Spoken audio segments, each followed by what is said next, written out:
Hello all, I'm Marin. Welcome back to my channel. Today's video is going to be my 2025 reading wrap-up, where I am going to take you through all of the stats, all of my hits, and all of my misses. So let's go ahead and get into it.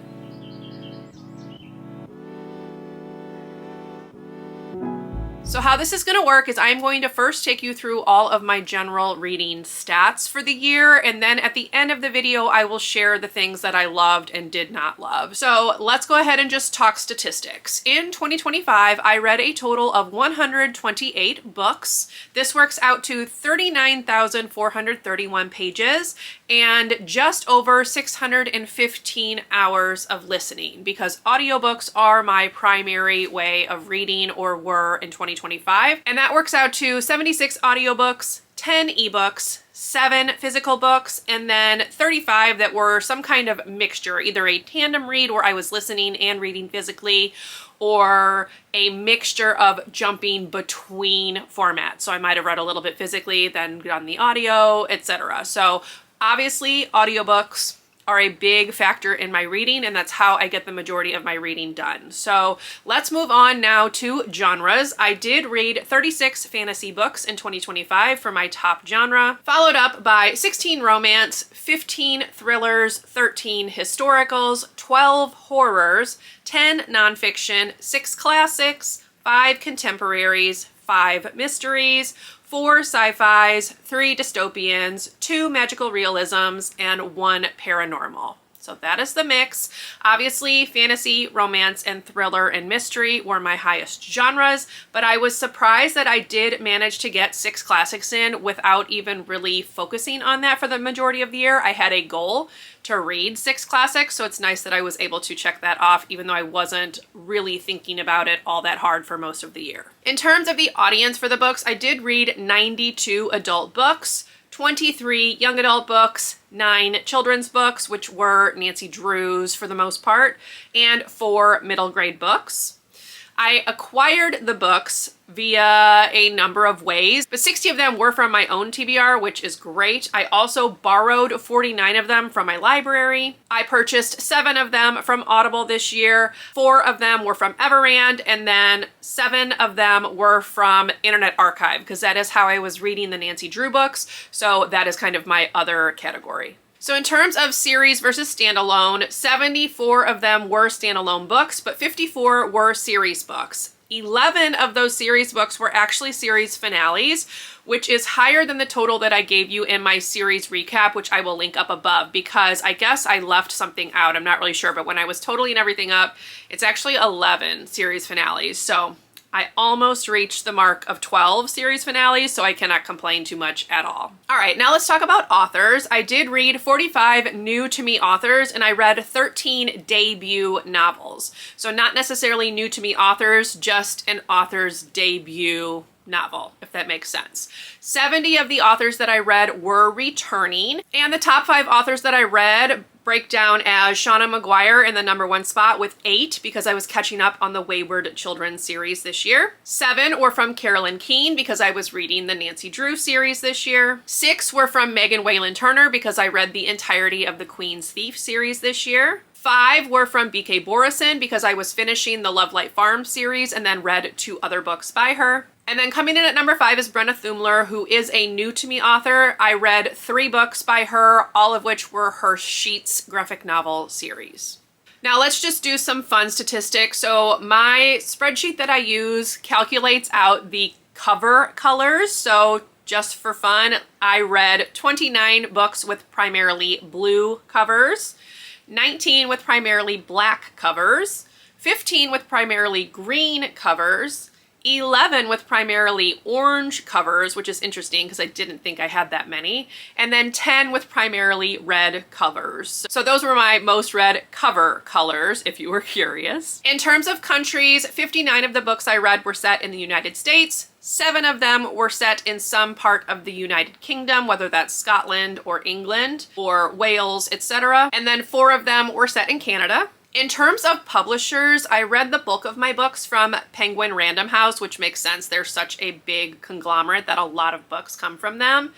In second place was Macmillan Publishing with 16, and in third place was HarperCollins with 14. All right, now let's talk about my hits and misses. I'm gonna start by naming the top 10 fiction books that I read in 2025 because I think of nonfiction a little bit differently. So we're talking only about fiction books. Coming in at number 10 is Dark Matter by Michelle Paver. I highly recommend the audio of this one. It is fantastic. At number 9 is Vera Wong's Guide to Snooping on a Dead Man by Jesse Q. Sutanto, which is number 2 in the Vera Wong series. At number 8 is I Who Have Never Known Men by Jacqueline Hartman, which I read as a buzzword pick. At number 7 is A Witch's Guide to Magical Innkeeping by Sangu Mandana. At number 6 is Return of the Thief by Megan Whalen Turner, which is book 6 in her Queen's Thief series. At number 5 is The Witch's Heart by Genevieve Gornichek. At number 4 is The 7-Year Slip by Ashley Poston. At number 3 is Great Big Beautiful Life by Emily Henry, which might be an unpopular opinion, but I really loved it. At number 2 is Migrations by Charlotte McConaughey. And my favorite fiction book for 2025 was Legends and Lattes by Travis Baldree because it just gave me the exact cozy vibes that I was looking for, and I loved every single second of it. All right, the rest of these 5-star fiction books are not in any kind of order. I'm just listing them in the order that I read them. So the first one is Games Untold by Jennifer Lynn Barnes, which is a collection of short stories in her Inheritance Games universe. Then I had In an Absent Dream by Shauna Maguire, which is book 4 in her Wayward Children series and by far my favorite of the series. The Frozen River by Ariel Lawhon is a historical fiction book that I read as a buzzword pick. Daisy Hates by Jessa Hastings is book 2 in the Magnolia Park series. The Sirens by Amelia Hart was another buzzword pick that I really enjoyed. A lot of people didn't like it as well as Wayward, but I found that they were very comparable and I enjoyed both of them. Next is The Unmaking of June Farrow by Adrienne Young. I also really liked What You Leave Behind by Wanda M. Morris. And then my more recent 5 stars are Everyone in My Family Has Killed Someone by Benjamin Stevenson, which is just very tongue-in-cheek, breaks the fourth wall. I really had a good time with it. And then the last one is Our Wives Under the Sea by Julia Armfield, which I read as part of the Goodreads seasonal challenges. Enjoyed that one a lot, although I can see why it wouldn't work for some.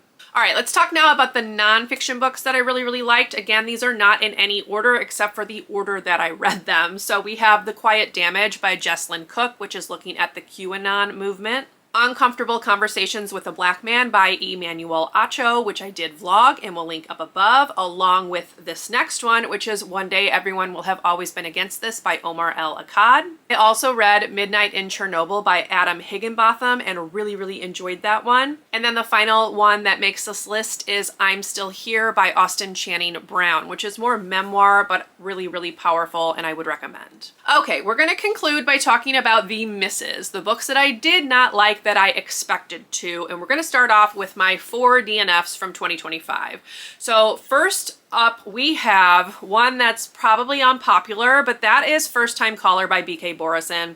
I just didn't like the main male character in this one at all. Did not jive with the book. I got halfway through, I put it aside, and at no point did I feel any compulsion to pick it back up. So it's a DNF, it just wasn't for me, and that's okay. I also DNF'd Heart's Blood by Juliette Marillier. This was on my 2025 TBR, and I expected to really like it because I'd liked 2 other books by her, but I just found that this one was too drawn out. It wasn't going anywhere. I could already see how the story was going to be wrapped up, and it just was taking forever to get there. So DNF'd this one, and honestly, I don't regret that decision at all. Another DNF was The Sanatorium by Sarah Pierce. This one just did not work for me. I think I got about 80 pages into it and just found it incredibly boring, so not for me. And the final one is All That's Left to Say by Emery Lord. This was a random TBR jar pick, I believe, and I just didn't like it. Again, it was just too drawn out. It was taking too long to get anywhere, and honestly, it wasn't marketed correctly. So it was marketed more as like a mystery, and it really was not that. So I was expecting something that the book was not delivering, and I just didn't like it. So I did DNF this one. I think I was like halfway through this one as well. All right, now let's talk about the books that I gave lower ratings and was expecting to really enjoy. The first one is House of Roots and Ruin, which was the sequel to House of Salt and Sorrows by Aaron A. Craig, which I really liked, but the second one was too long and was another one that just was kind of meandering all over the place, and I just didn't love it. I think it was not edited well, so I'm really hoping she takes her time with the third book, because this one just did not work for me, and I only gave it 2 stars. And then I have an unpopular one, because this is one that I feel like I just missed the memo on, and that's The Favorites by Lane Fargo. I did not like this. I know a lot of people really did, but I just did not like this at all. It was a total slog for me to get through this, and I am just surprised that everyone else thinks it's so fantastic, because it's almost like we were reading 2 different books. I just didn't like this one, which was a major disappointment, because I did like the other book that I read by her, which was They Never Learn, and this one just did not do it for me. So 2 stars for this one as well. I also gave 2 stars to Her Majesty's Royal Coven by Juno Dawson. This is another one that I expected to really like, but did not. I did not like her writing at all. I think she's just not an author for me. I also gave 2 stars to Eat the Ones You Love by Sarah Maria Griffin. I wouldn't necessarily say that this was a disappointment. It was just a book that I didn't like. This is a horror book that I think should have done things differently than it did. It was a Literally Dead book club pick. The vast majority of us did not like it. And I just think it could have been done in a way to make it more interesting, I guess, more worthwhile. I don't know. I just really didn't like this one, didn't vibe with it. 2 stars. Then we have Mixed Signals by B.K. Borison, so she's kind of on this list twice. I liked more of what I read by her than I didn't like, so I'm still wanting to read from her, but Mixed Signals is the 3rd book in the Lovelight Farm series, and I did not really vibe with the couple, and I had some issues with the writing in this one, so definitely not my favorite. And then we're going to wrap this up with another Literally Dead book club pick, and that is Futility by Nuzu Ono. This would not typically be something that I would have picked up without it being a book club pick, because it's not really the brand of horror that I tend to go for. But I did not like the main characters in here, which I think was the point, but it made the experience of reading it really unenjoyable. So not for me, 2 stars for that one as well. All of the books that were my disappointments were 2-star reads, so I would not personally recommend them, but your mileage may vary. So there you go. That is it for my 2025 reading wrap up. I hope you enjoyed. If you did, please leave me a thumbs up. Consider subscribing to my channel if you would like to see more from me. If you made it to the end of this video and would like to leave an emoji to show you were here, you can leave a coffee emoji in honor of Legends and Lattes, my favorite book of 2025. And I will see you in my next video. Bye everyone.